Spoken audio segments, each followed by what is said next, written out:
prom night. That wonderful evening where a boy becomes a man, going up to the front door to meet the parents, having your picture taken together as an official couple, both looking absolutely beautiful, getting a knife hammered through your toe while your date carves a heart into your chest using a fork. Makes me glad that my school didn't start doing the prom thing until I'd finished. 4 years after I'd finished, actually. Still need to go?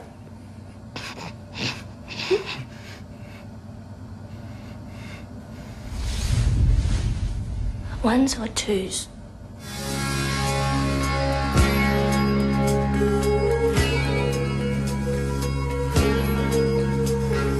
When it comes to strange films, Loved Ones is up there with the best of them.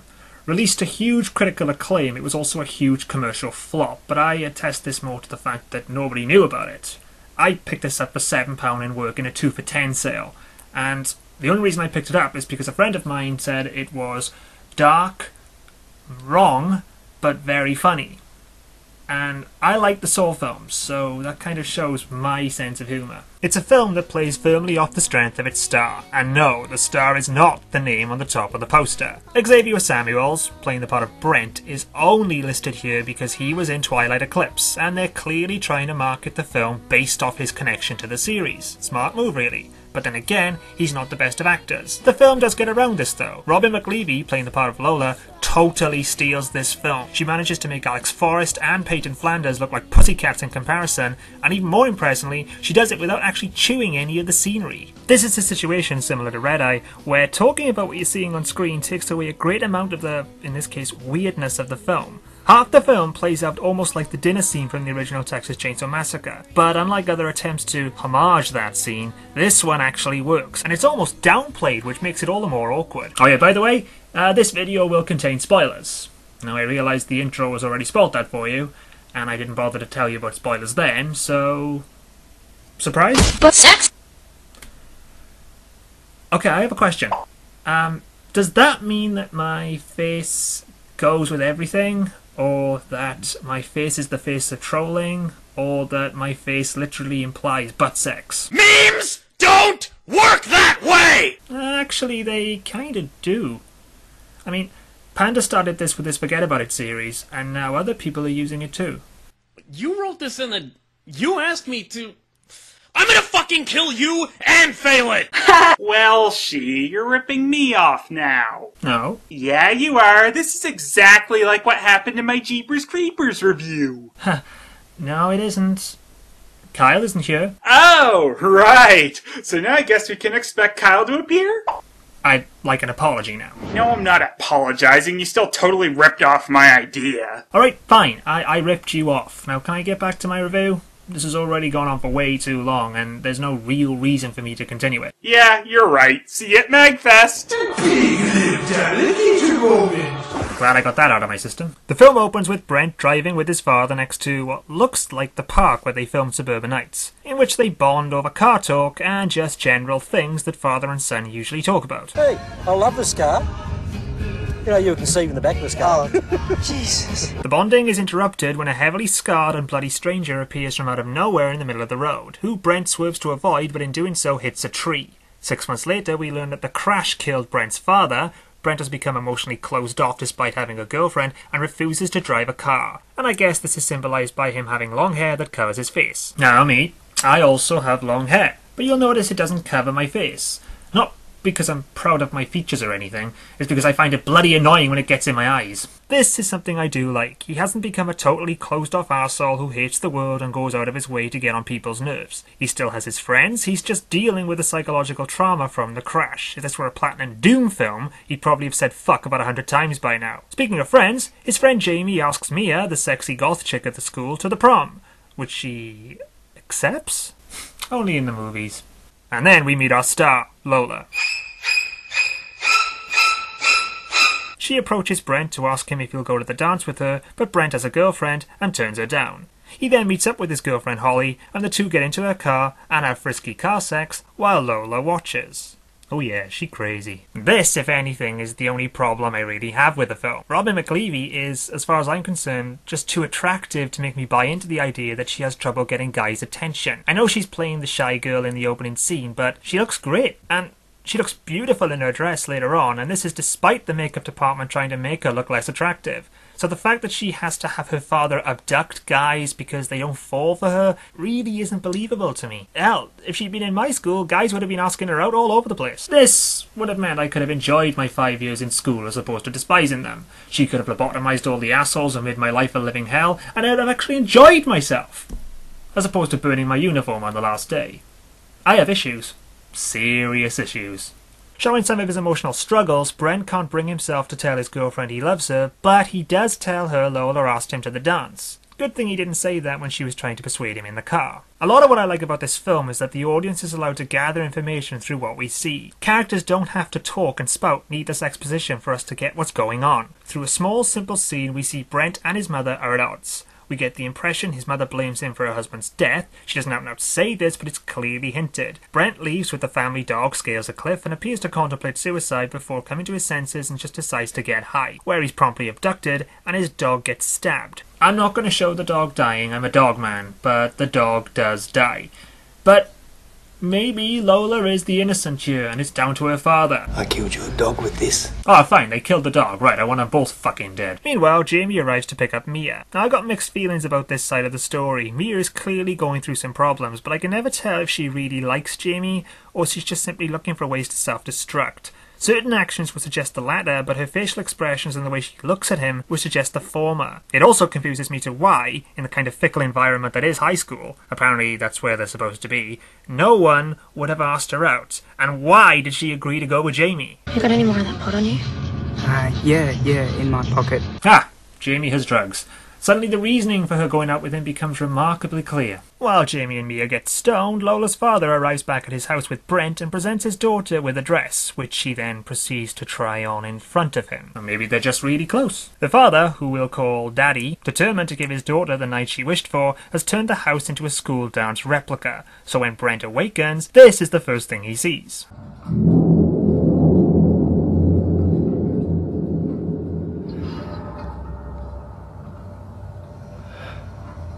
This sequence right from the off is just plain freaky. We don't know who this woman is, we don't know why there is a hole in her head, or what is wrong with her. And again, like the earlier scenes, we're left to put it together for ourselves, as the characters don't just come out and tell us. To make sure Brett can't scream, or shout, or call for help, Lola fills a syringe full of bleach and then injects it into Brent's voice box. We can hear you! Then the happy couple take a picture. Say happy. Happy! One together, and then another with their party guest, who they call Bright Eyes. Lola seems to be in direct competition with Bright Eyes. Who looks prettier? Next, Lola attempts to force-feed Brent, who refuses, so her father pulls out the ultimate equalizer. Oh, he's going to hit him with a hammer. How original. With the promise of pain, Brent plays along, so Lola changes tact and demands Brent suck her finger. You know, on first watching this, I was half expecting him to actually bite it off. Lola gets turned on by this, while her father really doesn't seem to like it. At this point, their relationship is officially starting to freak me out. Brent communicates that he needs to use the bathroom, so Lola offers him his own glass. Brent suddenly gets stage fright, so Lola offers an ultimatum. You've got 10 seconds to go, or Daddy's gonna nail it to the chair. Think of a dripping tap. Think of a dripping tap. Think of a... I'll be right back. It's crying. Girl's seriously fucked up. I better kiss it better. Sounds perfectly fair to me.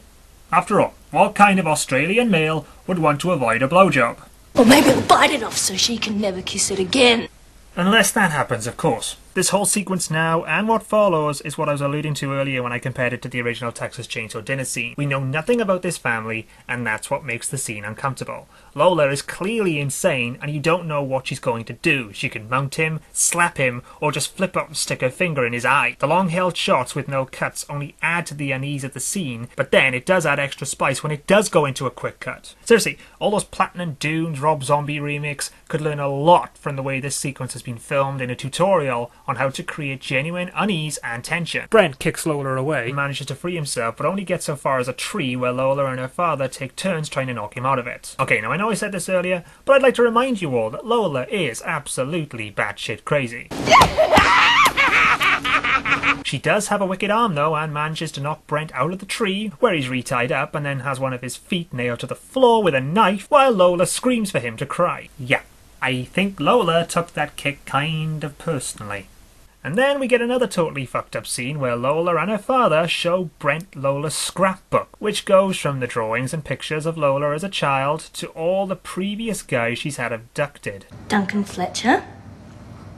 He wet himself. This is a similar sequence to the photo scene from earlier where Robin plays the whole thing like a young girl showing her boyfriend her family photo album and telling stories about the people in them. Only in this case it's just totally twisted. He's the one that got away. Timmy Valentine. And a memory trigger by Brent without words shows he was the guy from the opening sequence who we later learn is actually Mia's brother, and his disappearance is what's caused Mia to spiral into depression. Again, none of this is actually said out loud, just all implied, and I really like that. Fucked up sequence number 3. Okay, let's actually just call this whole thing one fucked up sequence, because from this point on, things just escalate. Lola carves a heart into Brent's chest with a fork, before throwing salt over the wound, and is then crowned the queen of the dance. Shares a dance with Brent while he's still tied to his chair and has the knife through his foot, and then shares a dance with her father and suggests she wants to begin a relationship with him as he's the only man she can call her prince. And now we have officially surpassed the Texas Chainsaw Massacre dinner sequence.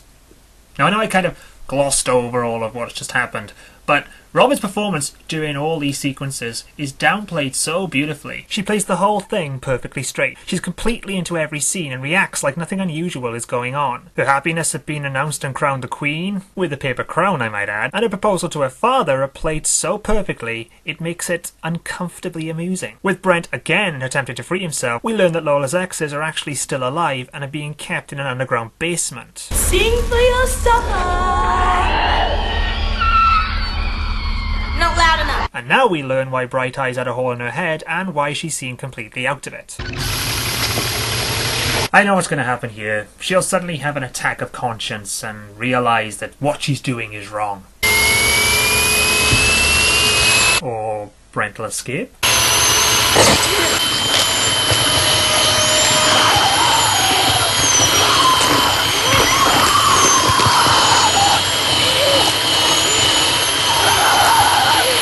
Stop. That's fucked up, movie. They then boil a kettle and attempt to pour the water into the hole, which would in effect lobotomise Brent and leave him like Bright Eyes earlier. The hole though isn't large enough, so Lola's father tries to widen it. Brent frees himself, stabs Daddy in the neck, knocks Lola out, and then throws Daddy into the basement where the exes eat him. Lola revives, throws Brent into the basement, seals him away, and then kills Bright Eyes. Good night, Mummy. So that was her mother. Right, great. Nothing can surprise me about this girl anymore. Now while all this has been going on, Holly has been waiting at Brent's for any sign that he's okay, and remembering that he told her Lola had asked him to the dance, she informs the local sheriff, who stops by Lola's house. Spotting the carnage inside, he goes inside and discovers the basement door with Brent inside. He doesn't spot Lola. And cradling her scrapbook while holding a knife, she informs Brent what she's going to do. I'm going to your house now. I'm going to stab your mummy in the neck, just like you did to my daddy. And then I'm going to stab Holly in the heart, just like you did to me. The exes become aware of Brent, having finished their meal, and advance on him. In a kill or be killed scenario, Brent defends himself with a hammer and kills them, then piles the bodies atop another and scales them to climb out of the basement before taking the sheriff's car and flooring it to catch Lola. Lola, meanwhile, walks calmly down the road. I don't know why, but this is just another sequence that's just uncomfortably amusing. Maybe it's how casually she's walking and singing despite being covered in blood and having just murdered a man. I honestly don't know, and I should hate myself for smiling at it, but it's played in such a way that I don't feel guilty for smiling. It has a touch of the Evil Dead in how surreal it is. Spotting Holly's car coming over the hill, she hides away and uses her scrapbook to cause Holly to stop. Here's Johnny! Fueled only with the need to kill, Lola launches at Holly, who manages to fall out of the driver's door and runs up the hill in the middle of the road, with Brent coming over the other side in his police car.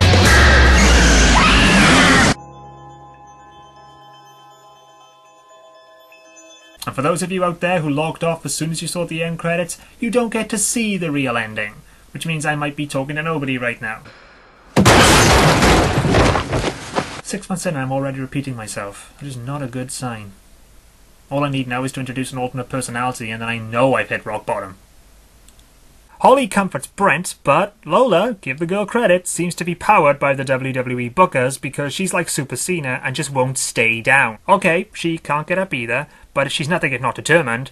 Remembering the guys in the basement and everything that's happened, Brent throws the car into reverse, which finally kills Lola. And even though it was inevitable she was going to die in this film, I'm actually sad it happened. And that's Loved Ones. It's a deeply disturbing movie that manages to walk that fine line of making uncomfortable scenes oddly amusing. Even now, watching back, I still find myself uncomfortably laughing at the straightness that Robin plays most of these sequences in the house. Yep, there are some really horrendous things that happen in the movie, but due to its budget, we don't see them. It's all implied or hidden from the camera, and this makes it so much more effective. It's brisk, won't change your life, but you'll certainly be hooked once you start watching it. And Robin McLeavy creates a character that has to be seen to be believed, managing to be funny, sweet, deranged, murderous, and just downright insane all at the same time. Hey guys, before I officially close off the video, I'd like to talk about something serious for a moment. For those of you out there who watch the Sad Panda series, forget about it, which admittedly is not that much, you'll know that I have become an official internet meme. Or at least my face has. So I'm starting this new enterprise, Welshy masks. They come in one size fits all. Official asking price for the mask at the moment is £50, which is about $75. However, if you want to upgrade to £100, I'll even sign the mask when I send it. But if you want to pay £150 for it, you get the mask, my signature, and I'll even upgrade your TVs to HDD TV. All you need to do is click that link in the top hand corner. Don't delay, become Welshy today.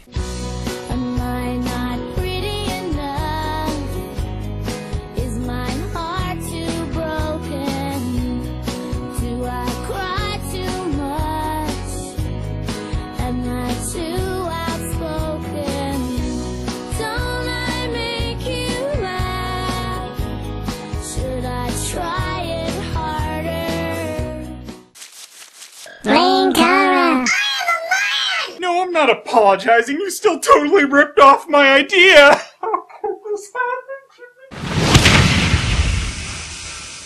happen? What do you know of the weeping angels? The angel is gonna come. Stone angel amongst stone statues. Needle in a haystack. We're all in terrible danger. Don't take your eyes off the angel. Don't even blink.